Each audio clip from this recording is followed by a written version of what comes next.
विकल्पों में से संबंधित संख्या को चुनिए।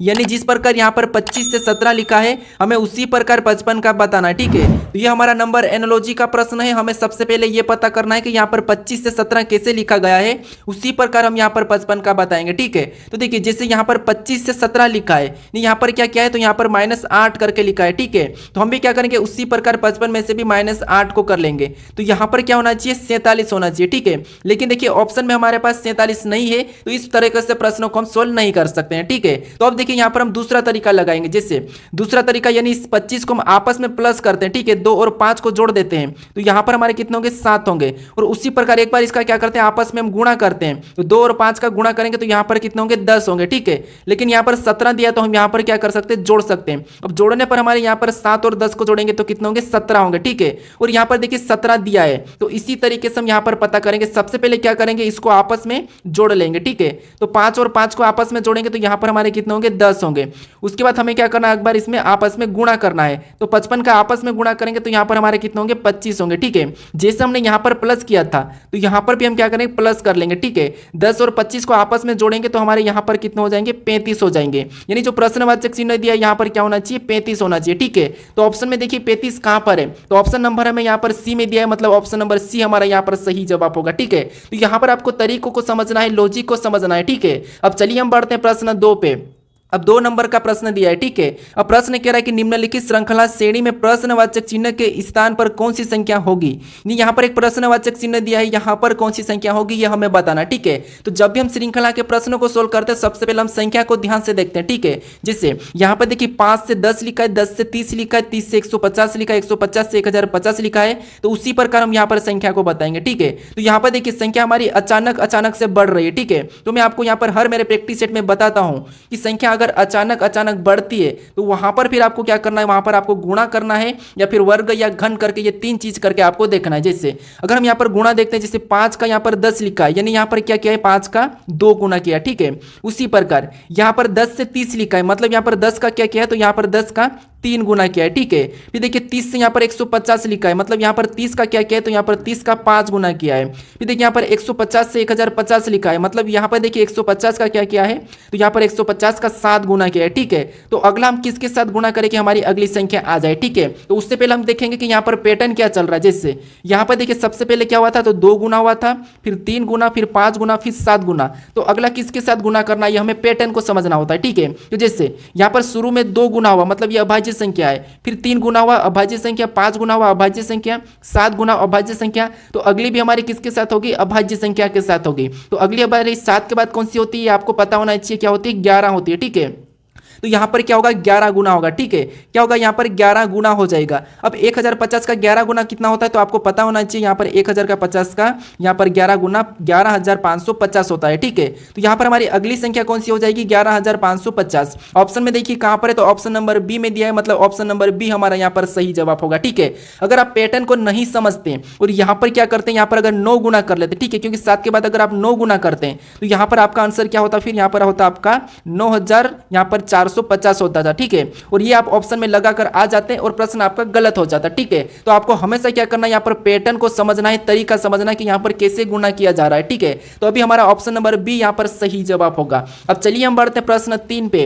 अब 3 नंबर का प्रश्न दिया है। ठीक है, अब प्रश्न कह रहा है कि यदि एक्सपोज बराबर 12 और यहाँ पर इक्सेम बराबर यहाँ पर स्केम बराबर 8 लिखा है तो प्रोपोजल बराबर क्या होगा, ये प्रश्न पूछा है। ठीक है, तो देखिए मैं आपको यहाँ पर बताता हूँ कि जब भी आपको अंकों से यहाँ पर यानी कि लेटर से अंकों में दिया जाता है, ठीक है, लेटर से अंकों में दिया जाता है, तो आपको क्या करना होता है, वहां पर उन लेटर को अंकों में लिखना है। ठीक है, जिससे यहाँ पर देखिए एक्सपोज बराबर 12 लिखा है, स्केम बराबर 8 लिखा है, तो हमें क्या करना है, प्रोपोजल का बताना है। लेकिन यहाँ पर देखिए इसको अगर हम अंकों में करेंगे तो बड़ी संख्या होगी, लेकिन यहाँ पर छोटी संख्या लिखी। ठीक है, तो जब भी आपको यहाँ पर क्या करना है, जब भी संख्या छोटी मिले तो सबसे पहले आपको ये ट्राई करना है कि वहाँ पर उन लेटर को गिन लेना है। जैसे यहाँ पर देखिए इनको गिनेंगे तो 1, फिर 2, फिर 3, 4, 5, 6। यहाँ पर देखिए एक्सपोज में कितने टोटल लेटर कितने हैं, तो 6। ठीक है, कितने 6 है, और वहाँ पर 12 लिखा, मतलब 6 का हम क्या करेंगे कि 12 होगा तो 2 गुना करेंगे।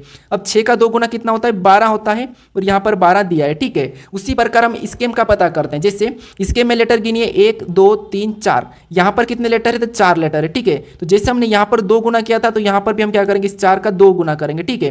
अब 4 का 2 गुना कितना होता है, 8 होता है। कितना होता है, 8। और देखिए यहाँ पर 8 भी दिया है, ठीक है। तो यहाँ पर जिस तरीके से 12 और 8 लिखा है सेम उसी तरीके से हम संख्या को क्या करेंगे, प्रोपोजल का बता देंगे। अब प्रोपोजल में गिनेंगे जैसे 1 फिर 2 3 4 5 6 7, ठीक है, और 8 टोटल कितने, तो यहाँ पर देखिए 8 है, ठीक है। अब क्या करना हमें, 8 तो हमारे लेटर है। जैसे हमने यहाँ पर 2 गुना किया था, यहाँ पर 2 गुना किया, तो यहाँ पर भी हम क्या करेंगे, 2 गुना कर लेंगे। अब 8 का 2 गुना कितना होता है, 16 होता है, ठीक है। तो प्रोपोजल का कोड क्या हो जाएगा, 16 हो जाएगा। तो ऑप्शन में देखिए 16 कहाँ पर है, तो ऑप्शन नंबर डी में दिया है। ऑप्शन नंबर डी हमारा यहाँ पर सही जवाब होगा, ठीक है। तो आपको लेटर का अंकों में तो करना है, लेकिन कब करना, जब संख्या बड़ी हो, ठीक है।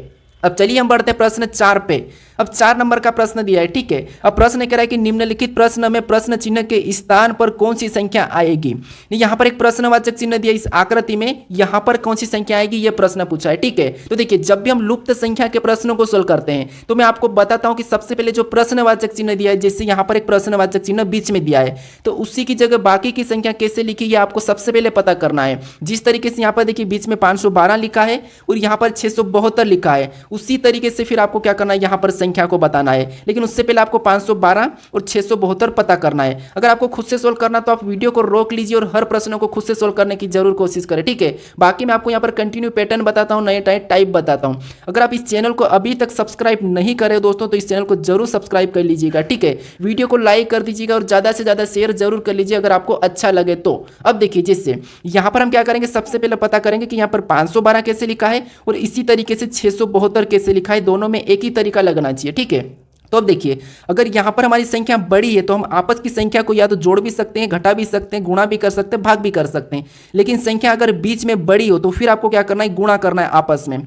जिस यहाँ पर देखिए 16 और यहाँ पर 4 का गुणा करेंगे तो 16 चक्को कितने होते हैं, 64 होते हैं, ठीक है। कितने होते हैं, 64। और 64 के साथ और हम क्या करेंगे, 8 का गुणा कर लेंगे। 64 के साथ फिर और 8 का गुणा करेंगे, मतलब 64 8 कितना होते हैं, तो 64 8 होते हैं 512, ठीक है। कितना होते हैं, 512। और यहाँ पर देखिए 512 दिया है। उसी प्रकार फिर और देखेंगे, जैसे यहाँ पर हम 672 का पता करते हैं सेम तरीके से। जैसे हमने यहाँ पर क्या किया था, आपस में गुणा किया है, तो इसमें भी हम आपस में गुणा करेंगे। जैसे 12 का साथ में करेंगे तो 12 7 कितना होते हैं, 84 होते हैं, ठीक है। कितने, 84। और 84 को और भी इस 8 के साथ गुणा करना है, ठीक है।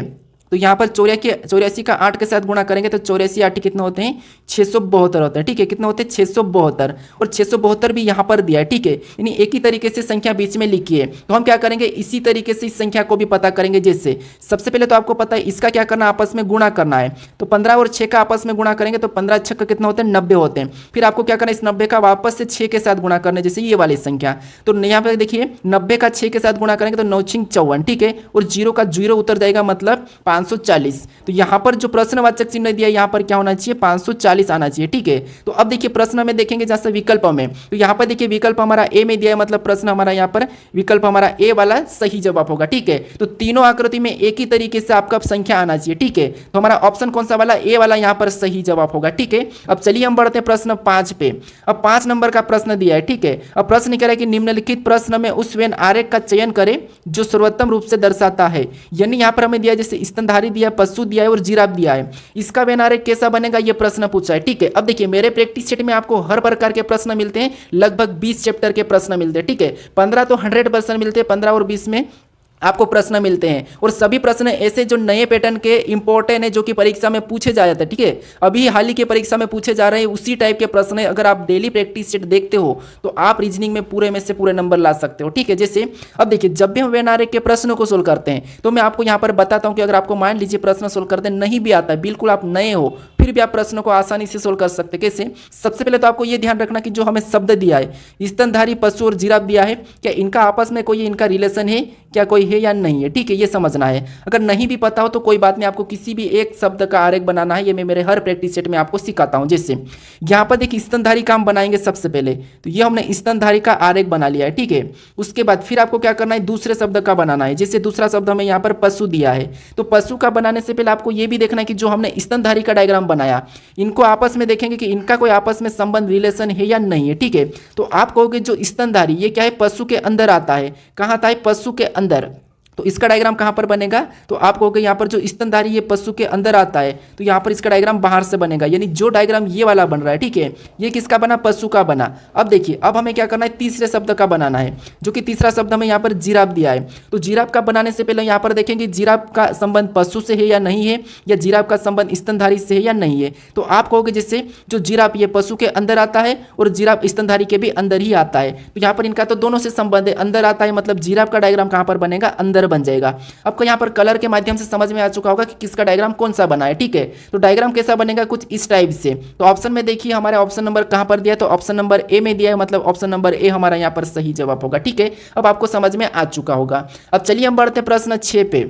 अब 6 नंबर का प्रश्न दिया है, ठीक है। अब प्रश्न कह रहा है कि एक कूट भाषा में इंडिया को NSINF लिखा जाता है तो आर्मी को क्या लिखा जाएगा, ये प्रश्न पूछा है, ठीक है। तो ये हमारा कोडिंग डिकोडिंग का प्रश्न है। अब कोडिंग डिकोडिंग के प्रश्न आपको पता है हर परीक्षा में 1 या 2 प्रश्न तो 100% पूछे जाते हैं, जिससे हमने प्रश्न तीसरे नंबर के प्रश्नों को भी किया था, ठीक है। तो अब देखिए जब आपको यहाँ पर लेटर का लेटर में ही दिया जाता है, जैसे इसका कोड यहाँ पर दिया है, तो फिर आपको क्या करना है, ए से जेड तक आपको ABCD आती है, उसी में आपको यहाँ पर दिया होगा या तो 1 + 2 + 3 + 4 + 5 + कुछ भी दिया होगा, बस आपको वहां पर कोड पता करना है। जैसे यहां पर देखेंगे जैसे इंडिया से, ठीक है, हम क्या करते हैं इंडिया से यहां पर दिया है जैसे इंडिया, और इंडिया का कोड क्या दिया है, तो यहां पर देखिए इंडिया का कोड यहां पर हमें दिया है एन दिया है, फिर एस दिया है, फिर आई दिया है, फिर एन दिया है, फिर हमें एफ दिया है, ये इंडिया का कोड दिया है। अब ये कैसे दिया ये हम पता करेंगे। जैसे यहाँ पर आई से एन लिखा है, मतलब यहाँ पर ABCD में 5 प्लस करा है, फिर यहाँ पर एन से एस लिखा है, मतलब यहाँ पर भी ABCD में 5 प्लस किया है, डी से आई लिखा है, मतलब यहाँ पर भी +5 किया है, आई से एन लिखा है, मतलब यहाँ पर भी +5 किया है, ए से एफ लिखा है, मतलब यहाँ पर भी +5 किया। अब कैसे +5 किया, तो देखिए जैसे यहाँ पर आई हमारा 9 नंबर पे आता है, एन हमारा 14 नंबर पे आता है, ठीक है, तो यहाँ पर +5 ही हुआ है। फिर देखिए एन हमारा 14 नंबर पे आता है, एस हमारा 19 नंबर पे आता है, यहाँ पर भी +5, डी हमारा 4 नंबर पे आता है, हमारा 9 नंबर पे आता है +5, आई हमारा 9 नंबर पे आता है, एन हमारा 14 नंबर पे आता है +5, ये हमारा 1 नंबर पे आता है, एफ हमारा 6 नंबर पे आता है, यहाँ पर भी +5। तो इसी तरीके से हम क्या करेंगे, इसमें भी +5 करेंगे आर्मी में, ठीक है। तो ए हमारा 1 नंबर पे आता है, अगर हम इसमें +5 करते तो हमारा सबसे पहले तो होगा एफ हो जाएगा, ठीक है। फिर देखिए यहाँ पर आर है, और आर हमारा 18 पे आता है, +5 करेंगे तो 23, और 23 नंबर पे आपको पता है डब्ल्यू आता है, ठीक है। फिर देखिए एम दिया है, और एम कितने 13 नंबर पे आता है, और +5 करेंगे तो क्या होगा 18, और 18 नंबर पे आर आता है।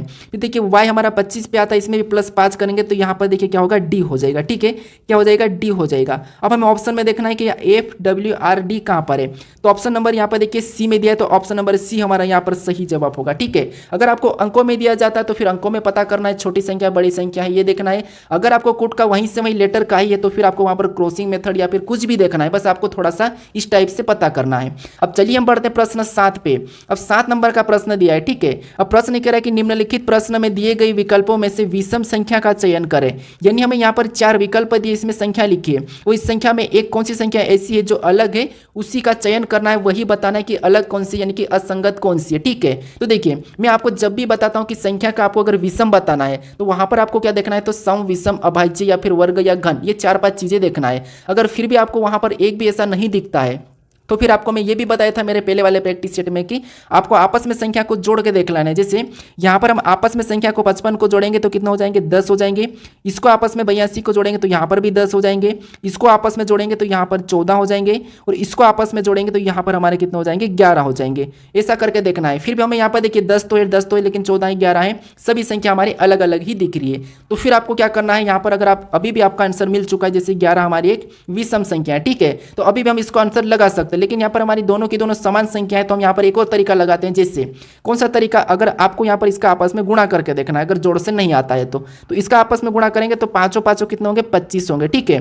फिर यहाँ पर और 82 का आपस में गुणा करेंगे तो 8 दूनी कितने होते हैं 16 होते हैं। फिर देखिए और आपको यहाँ पर 77 में गुणा करना है तो जैसे 7 कितने होंगे 49 होते हैं, ठीक है। उसके बाद देखिए और आपको 74 में आपस में गुणा करना है तो 7 कितने होते हैं 28 होते हैं, ठीक है।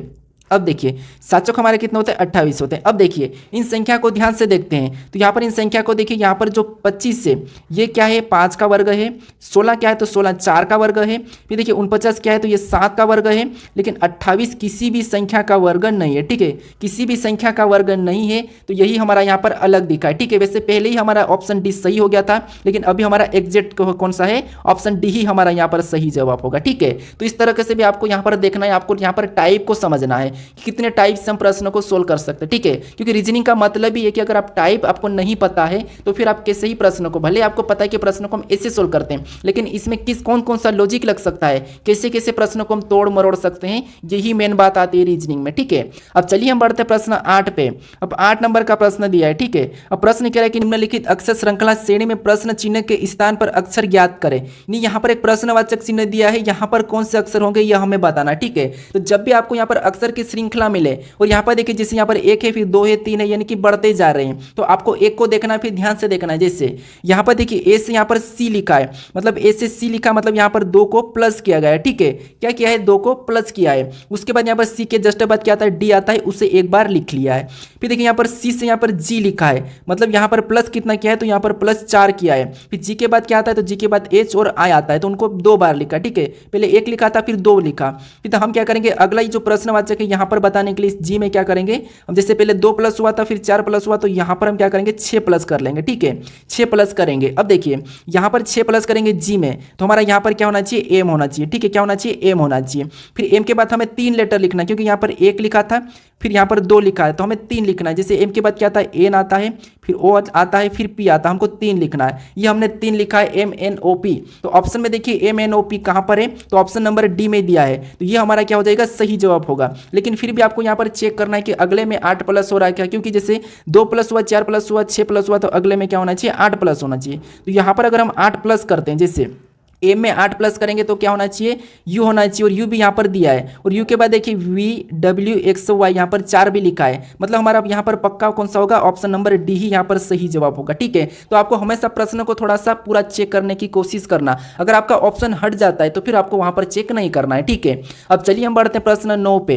अब 9 नंबर का प्रश्न दिया है, प्रश्न कह रहा है कि नीचे दिए गए विकल्पों में से संबंधित शब्दों को चुनिए, यानी जिस प्रकार यहाँ पर देखिए कागज से वृक्ष लिखा है, ठीक है। तो हमें यहाँ पर शीशा का बताना है, यानी ये भी हमारा एनालॉजी का ही प्रश्न है। अब एनालॉजी में 3 टाइप के प्रश्न पूछे जाते हैं, जिसे सबसे पहले अंकों वाले, फिर शब्द वाले, फिर लेटर वाले, ठीक है। तो हमने अंकों वाले तो प्रश्न पहले में ही किया था, अब यहाँ पर हमारा शब्द वाला है। अब शब्द वाला में आपको यहाँ पर थोड़ा सा पता होना चाहिए, जैसे जो कागज दिया और यहाँ पर वृक्ष दिया है, तो कागज से क्या बनता है, क्योंकि जैसे प्रश्नवाचक चिन्ह इस तरफ है, तो हमें इसका पता करना है, ठीक है। तो देखिए जैसे यहाँ पर कागज से वृक्ष दिया है, मतलब क्या है, कागज किससे बनता है, वृक्ष से बनता है, ठीक है। जो कागज ये किससे बनता है, वृक्ष से बनता है, और यहाँ पर वृक्ष दिया है, तो हम क्या करेंगे, जो शीशा किससे बनता है ये बताएंगे। तो ये आपको पता होना चाहिए कि जो शीशा ये किससे बनता है, तो शीशा आपको पता होना चाहिए किससे बनता है, तो शीशा हमारा रेत से बनता है, ठीक है। किससे बनता है, रेत से।